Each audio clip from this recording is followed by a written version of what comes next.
السلام عليكم ورحمة الله وبركاته. دعوة مeel kasta aad joogtaan soo dhawaada halkan aanu hadda joognaa oo aan maanta u dalxiis tagnay waa deegaanka Hunduli mid kamid ah goobaha loogu dalxiiska tag og yahay ee koonfurta magaalada Hargeysa. saaxiibo badan iyo akhyaar badan ayaa halkan maanta ku dalxiistay kuwaasi oo waqtigooda jimcaha iyo firaaqada ku soo qaatay deegaankan oo la yiraahdo Beerta Bulaale oo ah deegaan ka socda mashruuc aad u ballaaran oo dhaqashada digaaga iyo waliba dhaqida lagu raaco ama maragtay lagu hayo xoolo badan oo geel ah isla markaana caanaha geel halkaasi laga geeyo magaalada Hargeysa. waa deegaan ay iskugu yimaadeen dad badan oo akhyaar ahi sidoo kale waad arkaysaan cawskii ayaa halkan ka muuqda waa deegaan xilliga barwaaqada iyo buuraha iyo dhirta iskashay quruxda ala daawada soo dhawaada saaxiibayaal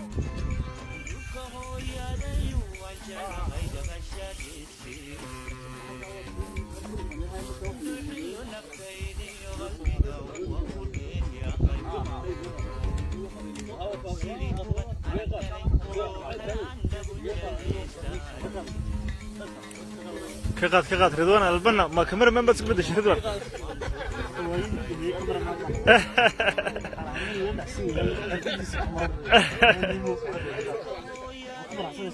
وكا اسمه او ده سيدي دقنك ولا بستي ما شاء الله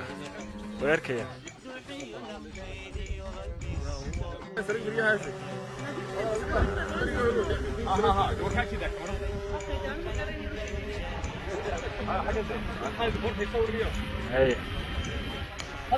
هاي عبد الشكور سودو صور كيف ما قفت قادها كورن ما انت ديان كان محاكم معنين لي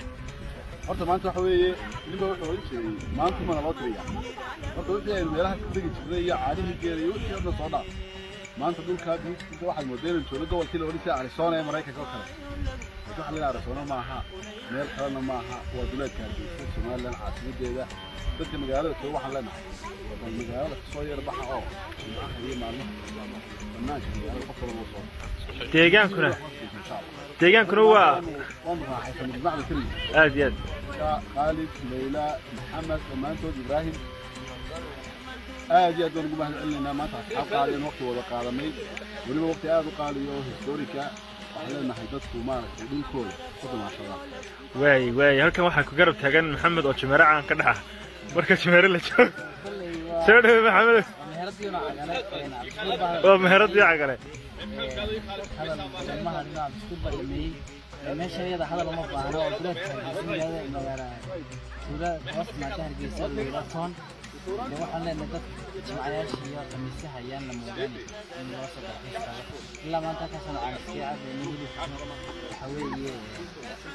Mareykanka iyo Saaro halkan waxaan nagala jaaray booltriga qaybta digaaga meesha balaalan waayahay halkan waxa taagan isaguna Ibrahim Haariyo oo ah madaxa beertan iyo waliba mashruuca bartan ee digaaga iyo arrimahan isku qoofalan Ibrahim maalin walba walidiin maadaama mise waa jimcayaasho kaliya هذا ذكر معلومة وطوي ما دام كفر بين الزكاة كذا كفر هاي لكن ناس نوع من التركيز ورمت لك الله يدفعني كذا نستان كده يلا بقى تذكر إنها سرتها دوني كذا حلان تذكر إنها السنة إنها هذا دوني سنستان تذكر دوني عسلان تذكر شعليهين كاملين يعرف كل دوني للتركيز كي تذكر دوني إنها أصحاب الوقت لقاطان وياك اللي دوني يسوون بالسودان عيد والبا وبتشوف كسوان مغربي دوني دتك بقسان عيد والبا ورغت لك الله لكن دتك خارج الدوغس نوعيا اساس وقراوا u baahan marka waxa ay leeyahay idin maanta maadaama tiin dad caano oo meeshii inaadi aad iyo aad baan faraxsanahay sharafteen oo tahay karaamaan dareemayna maanta inaan noo imaadeen waxaan leenahay halkan waa meel kamid ah meelaha bilicda leh oo dalkeena ku soo dhawaada marwalba gacmo furan service wanaagsan waxay raali gelinayaan idinteena dabeecadana ugu muhiimsan raali gelinayo dhulka kasta ayaa ugu muhiimsan oo aad jeclaysan doontaan annaguna wixii karaankayga xisbideena inaan wixii furan service wanaagsan oo ku qanaadaan idinteena aad iyo aad soo dhawaada waxaan maqalnay oo nagu maqaalaa in aad doonaysaan inaad goob dalxiis oo intan ka sii badan aad horumar dhinaca dalxiiska ka sameysaan arrintaasi maxaa ka jira khaalidinka waxaan diyaarinay dadka u diyaarinay halkaa waxaan ka sameynaa garoonkii bedel lagu ciyaarayay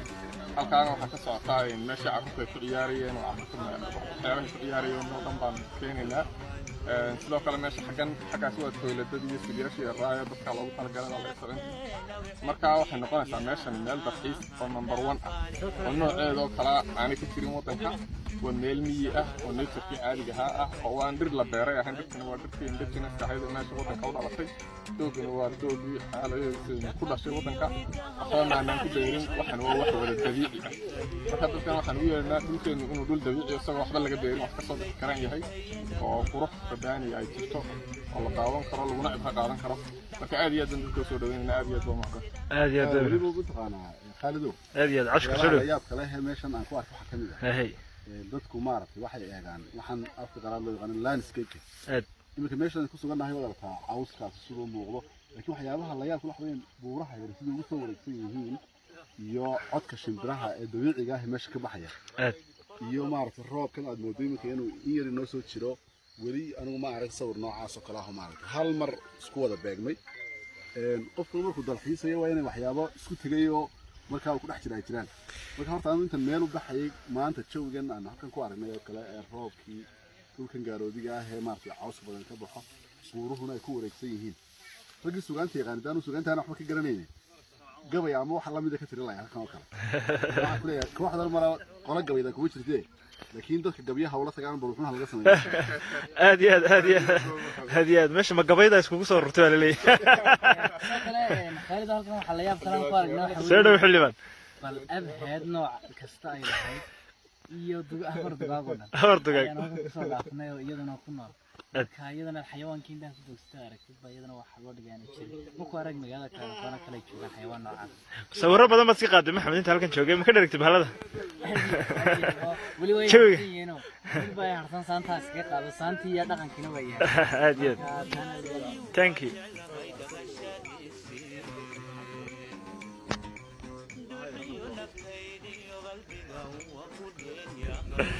soo dhawow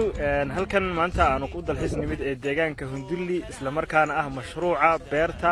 Xaaji Bulaale oo ah deegaanka quruxda badan ee aad arkaysaan dadka halkan jooga ee yimid maanta u soo dalxiis tagay waxa kamid ah Leila Umar Leila soo dhawow hay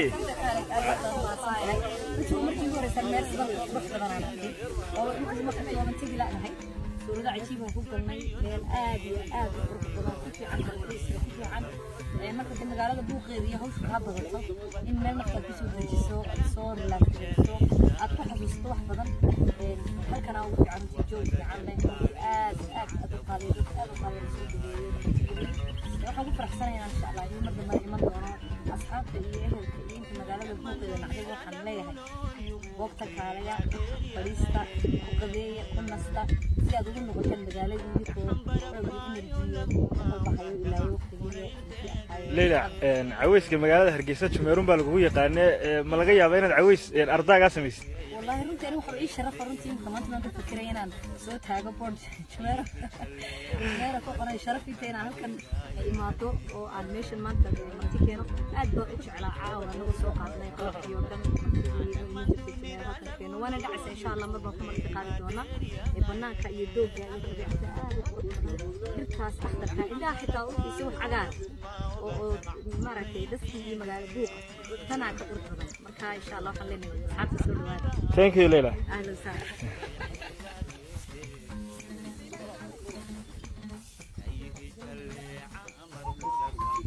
agaasimihii ururka saxaafadda Soomaaliland Yaxya Xanas soo dhawow deegaankan quruxda badan leh ayaa joogtaa galabta hore waad u timid doon meelan laakiin haddana jawigu waa ka gedisan yahay bal daranka ka war والله ما أنت هو مالك مع الحمد لله مالك فصحة مالك خيرات ويان ما أنت شو يقعد بو في عين هي بو باصوص هذه يرد الله يدي بعد عيسى هالشان ما أنت كعشرين ونقدس ويا يعني أصحاب شبابنا ما أنت واحد سلي يعني ما جمش يكين كرايو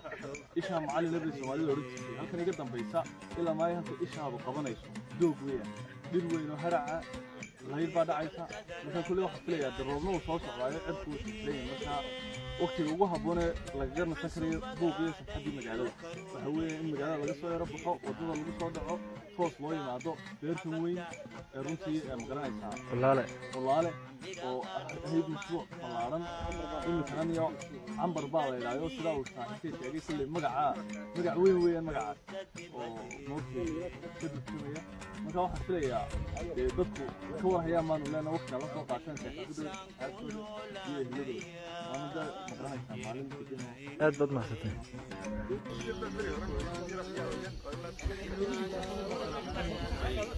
كلمة موضوع أنا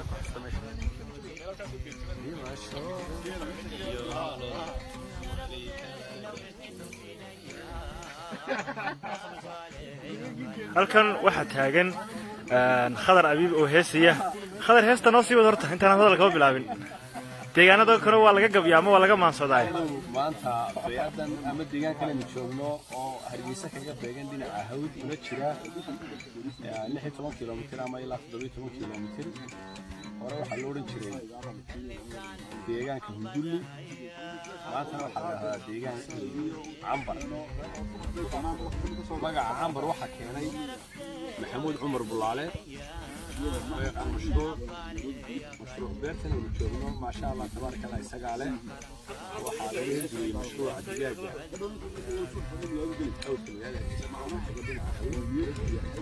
مشروع عسل في الدجاج وحلقة دحليدين كيدا ما دلنتي